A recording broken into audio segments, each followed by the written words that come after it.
tukusanze mu gym. Kiki kyokola mu gym? Ekisooka nze ng'omuyimbi kinyamba okuba nga ndi mu gym. Nze neetaaga okuba nga Nyash yange egejjamu. Neetaaga Nyash yange ebeere ng'egejjamu kubanga kyekivuma abantu kye basinga okunvuma siina Nyash. Bakufumidde ebbanga ddene nnyo n'owulira nga okooye.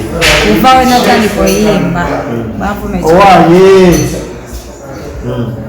bakuvuma ekibuuzo kimu banvuma ekivumo kimu ndoki toyina kabina kati natuuka nenga abanaye I need to work out naye n'ebirala bingi I have to work out kubanga wembeera ku stage mba n'amaanyi kubanga the more oyimba ennyimba zigenda ziwera so n'eddakiika zoyimbira ku stage zigenda zeyongeramu so when you work out obanga osobola okikuba bulungi gasi ng'olina mulungi ng'olina fit Bw'otandika okujja okola Nyash olaba nga kabina kazeyo kakyaliyo.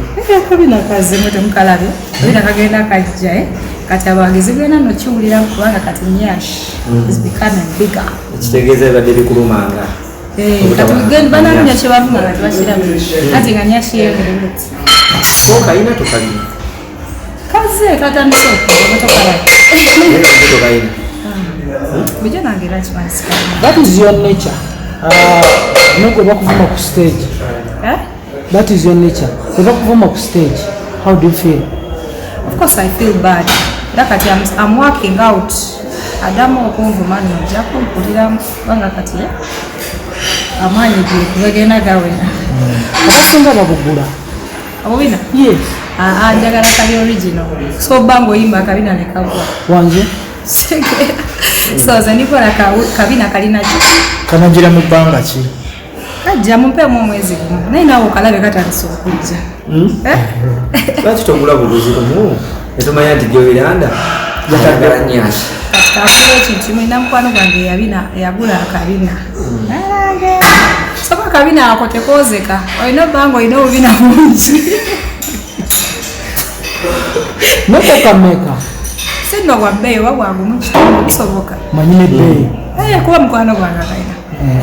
Naye aba atambula oluusi ntambula ne kavayo n'omugamba owayitereza akabina nagana ayita onswaza. Kati mbeera nga tugende mu gym tukole obubina. Kuba gandi at least alinako naye ate era ayambala akabina. So ekirala tugambe tuyagala kubeera fit. Nga obeera ku stage toweekeera. Nga siweekeera. Kubanga oba owakize out oba osobola oyimbira ebbanga eddene nga oli fine kubanga abawagizi basobola okulaba nti nono oyimba ossa nnyo but if you work out obeera amaanyi olina mangi okuba nti nno ozze mu gym tugambe nti oba oliawo n'abawagizi because ennaku zino batandise okuba nti bakwatirira ku bakyala ddala abayimbi kati bw'okola kabina abakwatirira bo kiri kityo byonna mbikola kati ngenda kukola akabina n'amaanyi ngafune ndaba omuwagizi amumanyiira nga ajja okunkwatako nja kuweerawo But is it good okulwana n'omuwagizi?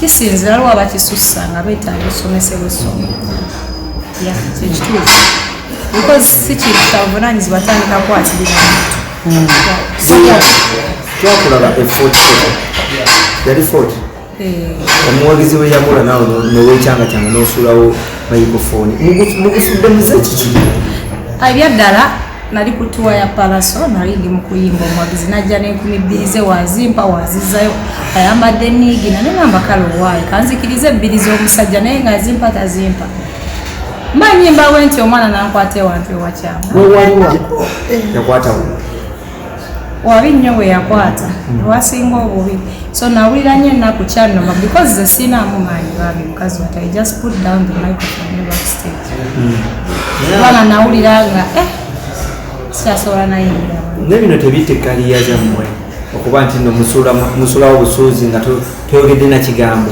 I think abawagizi balina nabo okwebereramu because you can't expect me okujja mu gomesi okuyimbira era we nagira mu gomesi mu kirabu era okunagamba labono byayambadde byetwambala byemwagala but you should keep the respect wena namakula alinya ku stage bamukwatira ayambala bulungi ati wewe atayimba nnyo mu club Kibagana okwambala obulungi ne musaba mu mbale enfuna. Byambala kyengeza kugamba tokitegedde. I cannot put on a long dress nga nina yimba mubala. Wakati fa abayimbi mu Australian music. But booking clubs, bars, and you are not going to put on a gomez because people want the distance. Kati Jowy Landa akubukinga mubala akuwane nyambala ntwagala bumpi. Tampa nyambala naye era wena yambala ezo dress awagizi bagenda gamba ono yabadde biki byayambadde. And at the end of the day oyambala yobagala ate ne bajja ne bakwatirira, which is not nice. Waliwo kwe bawandika mu kitabo nti omuyimbi yenna alina okuyimba kulinnya ku stage ng'ayambadde enkunamyo. Abayimbi b'ebweru bonna tewalaga gwe bambala. Beyonce, Rihanna tulabe bambala naye wali olabye abawagizi baabwe nga bajja ne babakwatirira. Kitegeeza be mukokoliza.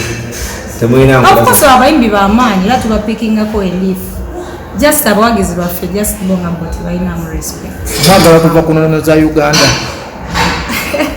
Si nnono. Ennono za mukwano kyegamba olwaika tositegeera. I cannot put on a long dress nga ngenda yimba mu club. Kale omungi akigezaako olaba ojja laba nga bampositire Jowy Landa oba yayambadde biki. Bayina okutwala mu rehab. Ati agamba nvuddeko kitegeera. Just kyensaba abawagizi bange tulina obbambalira obulungi kuba twakula bulungi naye bambi mukubeka respect. Obuzibu bubeera ku bawagizi bubeera ku ba security. Security esobola obeerawo naye security tesobola gaana muntu kujja ku stage kufa. Kitegeera it is allowed. Pozi nga bateekewo etteeka nti abawagizi tebalina kujja ku stage nga tuteekawo obubbo. Ate obubbo bubeerawo ku Oba kyaki?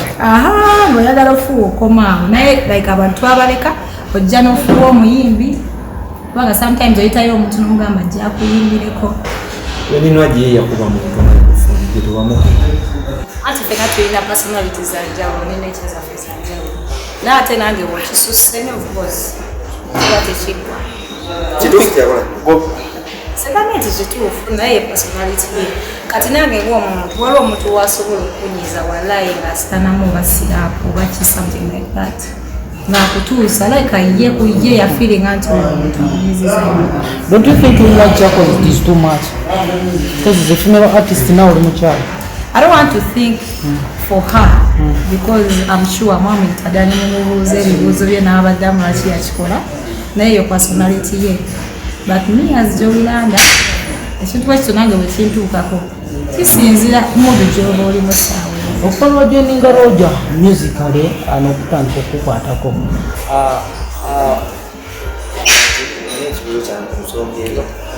Oluvannyuma okukola ojoininga Alojja musically n'okukwatako.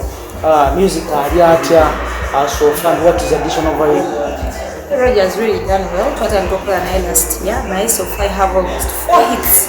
And I'm one of the most trending artists recently. Tosobola kwongera abayimbi bakazi notandikamu Jowy Landa.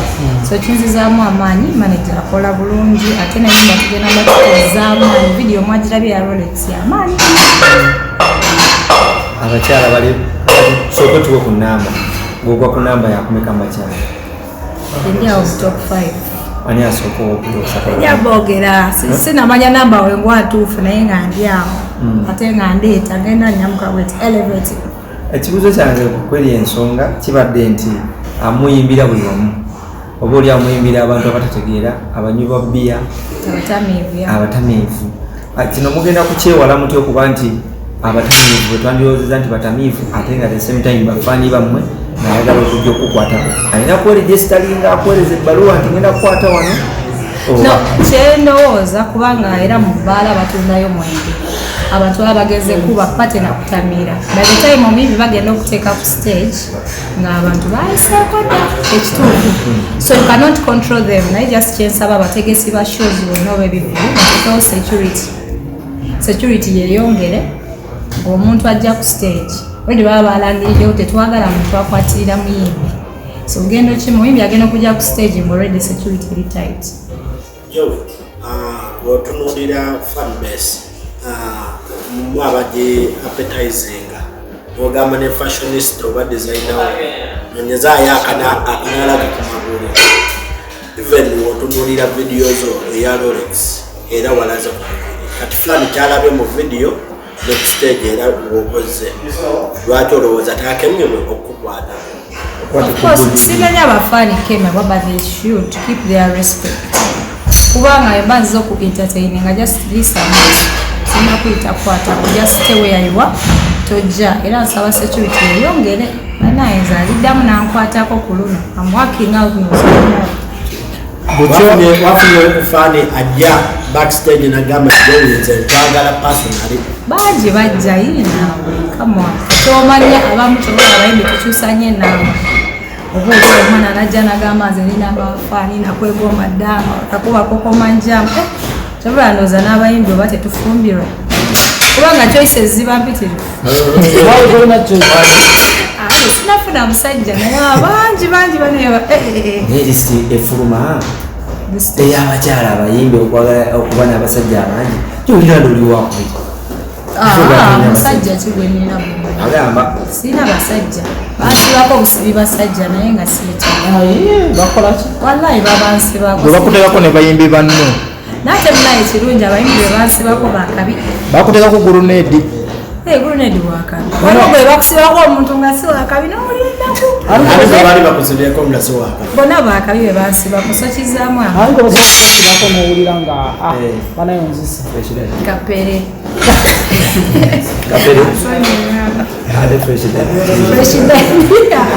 kati awo onyigo ga naye bannange nabikyaddamu enti okusibako abasajja bebati bati basibako abantu bambi nga bonna bakabi naye nga tumaliriza kati Jowy Landa waliwako omuntu yenna yali avuddeyoko n'agamba nti Jowy Landa ekituufu kiri esaagala mukwano zenkuwayo miliyoni 2 tubeereko ffembi because bagambe kati bitabuse nnyo mu industry abaana ab'obuwala nabikola waliyo neyampa n'emmotoka n'enjigano n'abasajja abantu baagala abayimbi waliwo yampa emmotoka Jowy Landa